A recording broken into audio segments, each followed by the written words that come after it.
Welcome back to Hobbies by Holly. This week's project, I was scrolling through Facebook Marketplace and came across this gorgeous French Provincial Bassett dresser.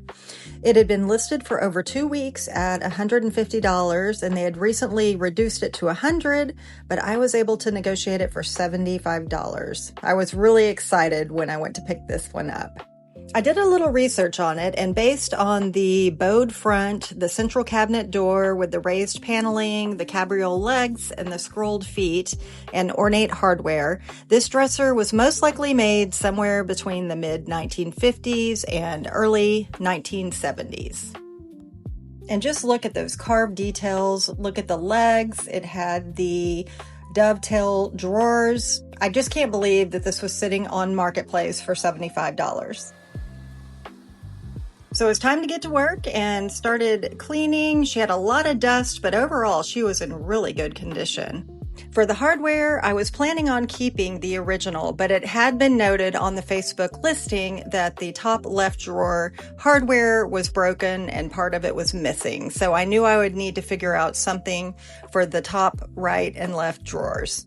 I started using my crud cutter to clean up and get off those years of grime. I always follow up with soap and water just to give it an extra thorough clean. For the hardware on the cabinet door, I like to use a putty knife and gently get under there. It's usually just little nails that are holding it down. So you want to be really careful, but easily pull those out. Then I got out my 220 grit to carefully sand these little visible spots on the top. And unfortunately, my suspicions were correct. I was hoping this wasn't the case, but it looks like it is. This is veneer, very thin veneer. You can see on the back, it's very thin. Just a very thin coat, and then you have this particle board or whatever that is underneath. But here, you can see it's starting to come through. So I did what I always do and researched my options, and ultimately I decided just to paint the entire piece the same color and fill those spots in with Bondo wood filler.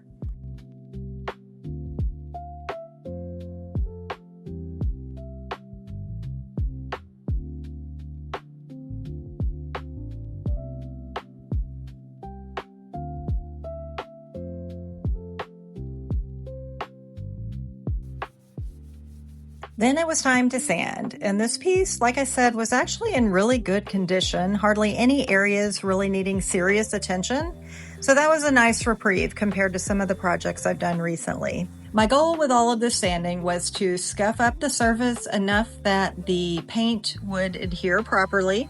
And a good way to tell when it's ready is when it doesn't have that shine on the finish. I'm using a pencil trick I saw on TikTok where you wrap it around and can get in those hard to reach places. And then I got out my orbital sanding sponge to get the rounded areas. With the missing hardware pull on the left drawer, I did what any good furniture flipper does. I went down a rabbit hole trying to find a match. And I actually did find a set of 6 on eBay that were the identical matches, but it was like $50. So I didn't do that, but went ahead and went over to Home Depot and found some Provincial style knobs and thought they would blend in well enough. But here's something I want to talk about because I did go back and forth on this one. This dresser has the cabinet door with drawers on the inside, and I genuinely wasn't sure whether I should paint them or leave them original. I did a little research and saw mixed opinions everywhere. Some people leave the insides original, others paint everything. So I'm curious what you guys do because ultimately I decided to paint everything. So I'm excited. I got these new pieces of hardware from Home Depot that I'm hoping are going to look okay for these 2 top drawers because the other one was broken. But look what I just got from Amazon. Yay! I have a drill that just wasn't cutting it. I've had it for years. I think it was given to me years ago, and I'm just tired of it. It doesn't work well. So I thought it was time to finally invest in a better drill, and this is one that I see a lot of people using. So we are going to go with this and drill those new holes in. Next up, it was time to prime. I always use Ben Shellac primer. This is pretty much my go-to now for any piece. It's great at hiding any tannins or bleed through, and I do use it in my spray gun and just clean it out with denatured alcohol when I am done.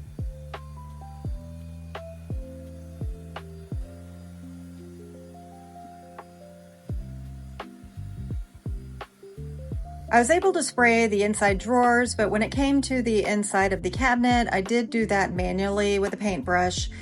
And I was maybe regretting a little bit my decision to paint the entire cabinet inside. So there's these little areas right here are kind of lifting, and I want to keep that on here. So what I'm going to do is put caulk in those little areas. There's some on this part too. So I'm going to fill those with caulk. And this is what it looks like after my second coat of primer. And now I'm going to sand it and she'll be ready for the color. So that's coming next. Primer always helps reveal any imperfections, and I did spot a few more that needed a little glazing putty on the drawer fronts. Always good to catch those before the paint goes on.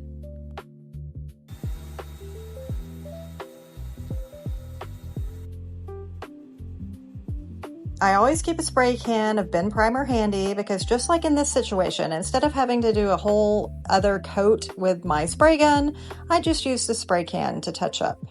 And next up was the moment I had been waiting for, Moscow Midnight. I was wanting a darker blue color and thought this one would look just perfect. But I do need to be honest with you, as I was putting that first coat on, I was a little concerned because it was starting to look almost teal and not the dark navy that I was going for. But nevertheless, I kept going, and then this paint requires a 4-hour dry time, so I let her dry overnight. Then it was time for my least favorite part. I should have probably done this when it still had primer, but I got out my hardware jig, and I'm always a little nervous that I'm going to drill in the wrong spot and ruin the drawer front, but the DeWalt drill made the whole process so much smoother. The next morning I came out and sanded with a 220 grit, and it was time for the second coat, and I could not believe the transformation. I filled it completely, and then it became the most gorgeous midnight blue color. So if you ever try a dark color and panic a little bit after the first coat, just trust the process and let it dry. And another lesson learned, don't blow over your drawer front. It will get all kinds of stuff stuck to it, so had to redo that one. I cleaned up the remaining hardware pulls with my Brasso, and it turned out to be a beautiful antique brass. So I think the new knobs pair really nicely with those.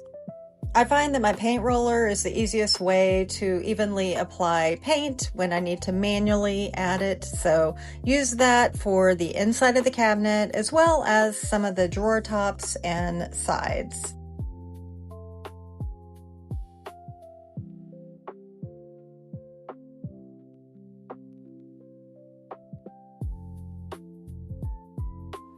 Last step before the hardware is touch-ups, and I like to take all the drawers out and lay the piece on its back.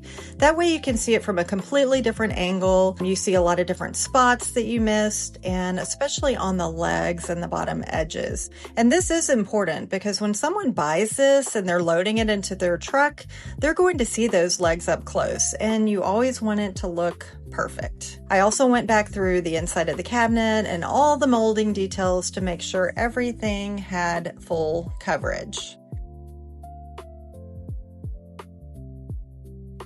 It was time to put her back together. I'm always very careful on this part. You don't want to accidentally hit or nick any of the sides, so I do this very carefully, but I sped it up here just to show the process. And then my absolute favorite part was the hardware going back on. And I'm really glad I was able to preserve most of the original hardware. I think the Brasso polished it up really beautifully. And here she is, a 1960s French Provincial Bassett dresser from Facebook Marketplace, $75, Moscow Midnight by Sherwin-Williams, original antique brass hardware that I restored with Brasso, plus 2 new Provincial knobs from Home Depot. Moscow Midnight on these carved details and cabriole legs. I think it looks so good. This color was absolutely the right call.